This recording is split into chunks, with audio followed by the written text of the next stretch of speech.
আজকে আমরা শিখব আল্লাহর সাথে কিভাবে কথা বলতে হয়। হ্যাঁ, আপনি ঠিক শুনেছেন। এটা শুধু একটি বিষয় না, এটা আপনার জীবনের মোড় ঘুরিয়ে দিতে পারে। আপনি হয়তো অনেক পাপ করেছেন, ফিরে আসতে ভয় লাগে।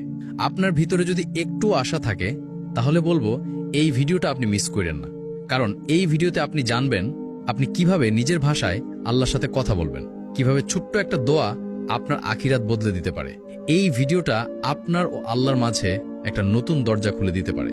একবার মন দিয়ে শুরু থেকে শেষ পর্যন্ত দেখে ফেলেন ভাই, হয়তো আজই হবে আপনার ফিরে আসার দিন। এক, আল্লাহ দেন এমনকি যখন আমরা চাই না। চলুন আমরা ফিরে যাই আমাদের আদি পিতা আদম আলাইহিসসালামের কাছে। আল্লাহ সুবহানাহু ওয়া তাআলা আদম আলাইহিসসালামকে সৃষ্টি করলেন। তারপর তিনি আদম আলাইহিসসালামকে জান্নাতে জায়গা দিলেন, খাবার দিলেন, পোশাক দিলেন, একজন সঙ্গী দিলেন হাওয়া আলাইহিসসালাম। একটা বিষয় লক্ষ্য করলেন, আদম আলাইহিসসালাম তখনও আল্লাহর কাছে কিছু চাননি, তবুও আল্লাহ সব দিয়ে দিলেন। এই ঘটনা আমাদের কি শেখায় ভাই? আল্লাহ সুবহানাহু ওয়া তাআলা আমাদের দেন এমনকি যখন আমরা চাই না কিংবা চাইতে ভুলে যাই। আপনি কি কখনো ভেবেছেন আজ আপনি যে নিঃশ্বাস নিচ্ছেন, আপনার হাত পা ঠিকঠাক কাজ করছে, আপনার ঘরে খাবার আছে, আপনি আজ বেঁচে আছেন, এই সবই আল্লাহ সুবহানাহু ওয়া তাআলা দিচ্ছেন, আপনি চাইলেও না চাইলেও। কারণ আল্লাহ সুবহানাহু ওয়া তাআলা হচ্ছেন আর রহমান, অশেষ দয়ালু, আর রাজ্জাক, যিনি রিজিক দান করেন। আপনি যদি কখনো ভাবেন আল্লাহ তো আমার দোয়া কবুল করেন না, তখন একবার ভাবুন আমি তো চাইওনি, তবুও কত কিছু আল্লাহ সুবহানাহু ওয়া তাআলা দিয়েছেন। তাহলে আপনি যদি আল্লাহর কাছে হাত তোলেন, আপনি যদি ভালোবাসা নিয়ে ডাকেন, তাহলে কি তিনি আপনাকে শুনবেন না? শুনবেন ভাই, তিনি সবসময় শুনেন, তবে শুধু কান দিয়ে না, তিনি আপনার হৃদয়ের কান্না শুনেন। ২. আদম আলাইহিসসালামের ভুল ও দোয়া। আমাদের পিতা হযরত আদম আলাইহিসসালাম জান্নাতে ছিলেন। আল্লাহ তাকে সবকিছু দিয়ে দিয়েছিলেন, তবু একসময় তিনি একটি ভুল করে ফেললেন। আল্লাহ যেই গাছ থেকে আদম আলাইহিসসালামকে দূরে থাকতে বলেছিলেন, সেই গাছের ফল খেয়ে ফেললেন। এখন একটু ভাবুন তো, এই ভুলটা করার পর আদম আলাইহিসসালাম চাইলে কি করতে পারতেন? চুপচাপ লুকিয়ে থাকতে পারতেন, দোষটা হাওয়া আলাইহিসসালামের ঘাড়ে দিতে পারতেন, কিংবা পালিয়ে যেতে পারতেন লজ্জায়। কিন্তু না ভাই, তিনি পালাননি, তিনি ফিরে এসেছেন। তিনি আল্লাহর কাছে মাথা নিচু করেছেন, তিনি কেঁদে কেঁদে দোয়া করেছেন। তিনি বলেছেন, হে আমাদের পালনকর্তা, আমরা নিজেদের উপর জুলুম করেছি, যদি তুমি আমাদের ক্ষমা না করো আর আমাদের প্রতি দয়া না করো, তাহলে আমরা তো অবশ্যই ক্ষতিগ্রস্ত হয়ে যাব। কি চমৎকার দোয়া ভাই!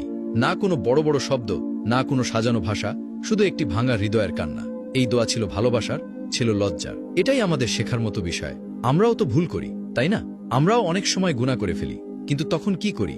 আমরা দোষ চাপাই অন্যর উপর, না হয় ভাবি আল্লাহ তো আমাকে আর ক্ষমা করবেন না। ভাই, এমন ভাবা যাবে না।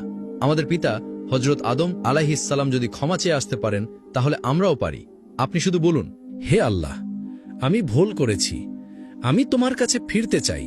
এই একটি কথা আপনার জীবন পাল্টে দিতে পারে। ৩. আদম আলাইহিসসালাম ও শয়তানের পার্থক্য। এই পৃথিবীতে আমরা সবাই ভুল করি, কখনো গোপনে, কখনো প্রকাশ্যে। কিন্তু আল্লাহ আমাদের শিক্ষা দিয়েছেন ভুল করলে কিভাবে ফিরতে হয়।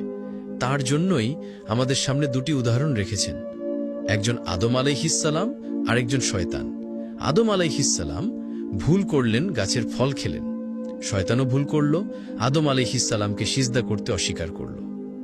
দুইজনে ভুল করেছে, কিন্তু পার্থক্যটা ছিল তাদের মনোভাব আর প্রতিক্রিয়ায়।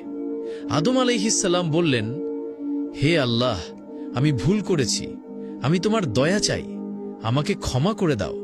কিন্তু শয়তান বলল, আমি তো তার চেয়ে ভালো। এখানেই পার্থক্য। একজন বিনয়ী আর একজন গর্বিত। একজন দোষ নিজের কাঁধে নিল আর একজন অস্বীকার করল।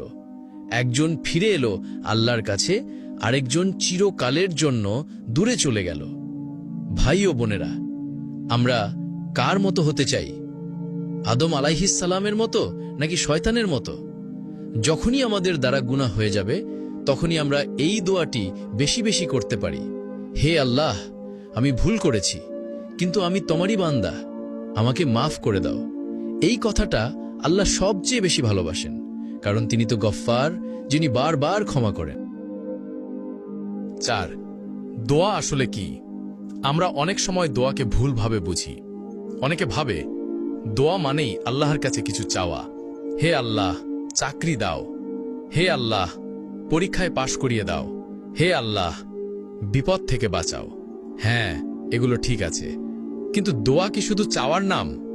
না ভাই, দোয়া শুধু চাওয়ার নাম না। দোয়া মানে আল্লাহর সাথে কথা বলা। দোয়া মানে আপনি বিশ্বাস করেন যে আল্লাহ আপনাকে শুনছেন। আপনি জানেন আপনার সব দরকার পূরণ করার ক্ষমতা শুধু তারই আছে। আপনি নির্ভর করছেন তার ওপর, অন্য কারো উপর না। ভাই, দোয়া মানে এই নয় যে আপনি শুধু কিছু পেতে চাইছেন। দোয়া মানে আপনি আপনার রবের কাছে ফিরছেন।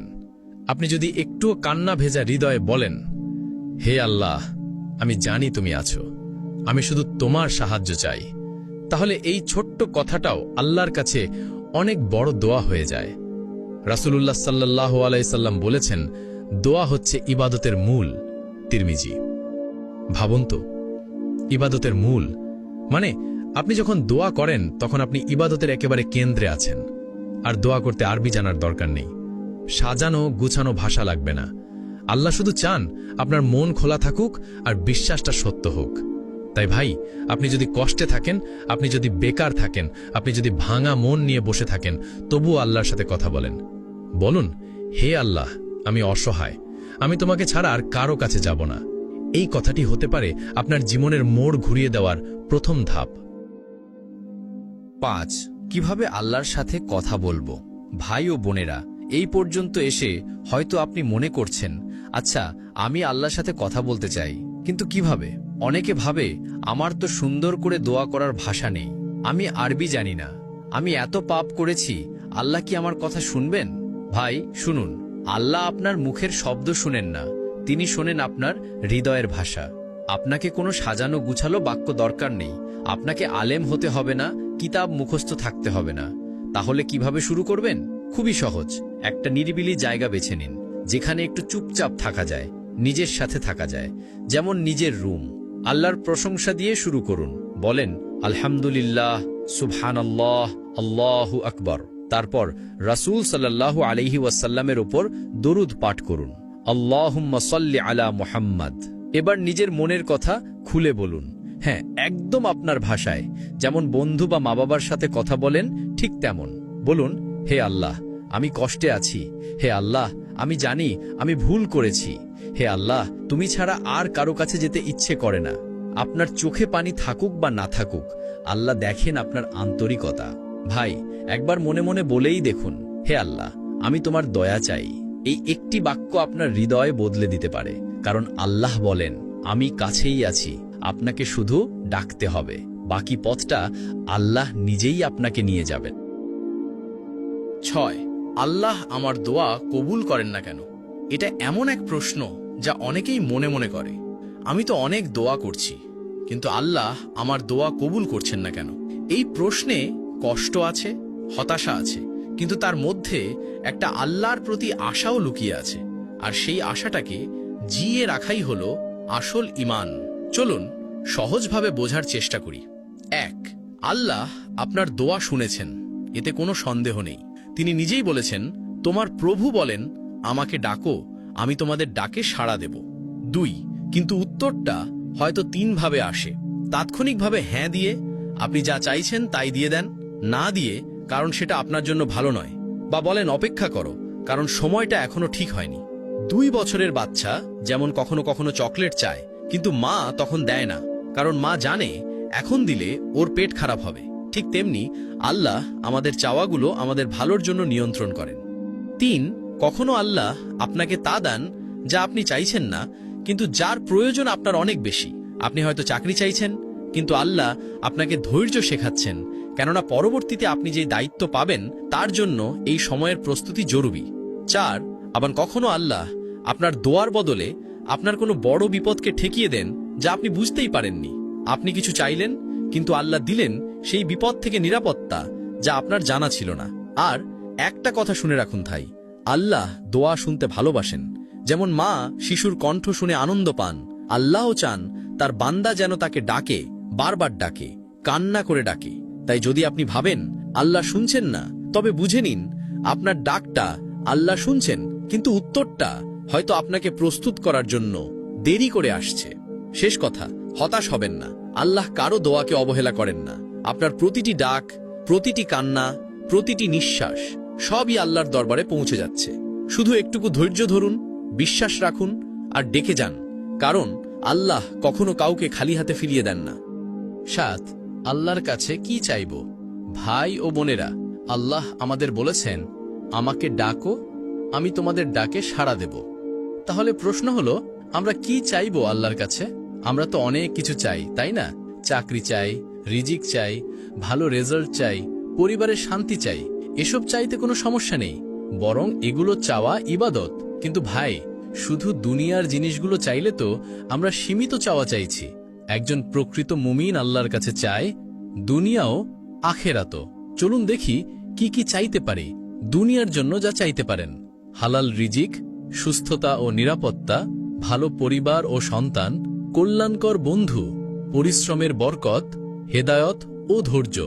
আখিরাতের জন্য যা চাইতে পারেন: ক্ষমা, অর্থাৎ হে আল্লাহ, আমাকে তুমি মাফ করে দাও। হেদায়ত, যেন আমি তোমার পথেই চলি। জাহান্নাম থেকে মুক্তি, জান্নাত, এবং শুধু জান্নাত না, চাইবেন জান্নাতুল ফেরদাউস, সবচেয়ে উঁচু স্থান, এবং নবীজি সাল্লাল্লাহু আলাইহি ওয়াসাল্লামের সঙ্গে একসাথে থাকার সুযোগ। নবীজি সাল্লাল্লাহু আলাইহি ওয়াসাল্লাম আমাদের এমন একটি দোয়া শিখিয়েছেন যাতে দুনিয়া ও আখেরাত দুটোই আছে। রব্বানা আতিনা ফিদ দুনিয়া হাসানাতাও ওয়া ফিল আখিরাতি হাসানাতাও ওয়া কিনা আযাবান নার। হে আমাদের রব, আমাদেরকে দুনিয়াতে কল্যাণ দাও, আখিরাতে কল্যাণ দাও, এবং জাহান্নামের আগুন থেকে রক্ষা করো। ভাই ও বোনেরা, আপনার দোয়া যেন শুধু আজকের সমস্যা পর্যন্ত না থাকে, দোয়া যেন হয় চিরকালীন মুক্তির জন্য। এই দুনিয়া তো একদিন ছেড়ে যাবেনি, তাই এমন কিছু চাইতে ভুলবেন না যা মৃত্যুর পরও আপনার সাথে থাকবে। আজ থেকে একটা কাজ করুন, দোয়ার তালিকায় দুনিয়া ও আখিরাত দুইটাই লিখে ফেলুন, আর আল্লাহকে ডাকুন পুরো ভালোবাসা দিয়ে। ভাই ও বোনেরা, আল্লাহর সাথে কথা বলার জন্য কোনো ডিগ্রি লাগে না, আরবি ভাষা জানা লাগে না, লাগে শুধু একটা জিনিস, একটি সত্যিকারের ভাঙা বিনয়ী হৃদয়। আপনি যেখানেই থাকেন, যত ভুলের মধ্যেই থাকেন, আপনি এখনই আল্লাহর দিকে ফিরতে পারেন। আল্লাহকে ডাকুন নিজের মতো করে, নিজের ভাষায়, কান্না দিয়ে হোক বা হাসি দিয়ে। আল্লাহ শুনবেন, তিনি আছেন, খুব কাছেই আছেন। ভুলে যাবেন না, আপনার দোয়াই আপনাকে আল্লাহর কাছে নিয়ে যেতে পারে, আর আল্লাহর নিকটতা মানেই জীবনের সবচেয়ে বড় সফলতা। তাই ভাই ও বোনেরা, আজই একটু সময় বের করুন, চোখ বন্ধ করে মন খুলে আল্লাহকে ডেকে বলুন, হে আল্লাহ, আমি তোমার কাছে ফিরে এসেছি, তুমি আমাকে গ্রহণ করো। এই ডাক, এই ফিরে আসা হয়তো আপনার জন্য জান্নাতের দরজা খুলে দেবে। ভিডিও ভালো লাগলে দয়া করে লাইক দিন, শেয়ার করুন আর কমেন্টে লিখুন আজ আপনি আল্লাহর কাছে কি বলবেন।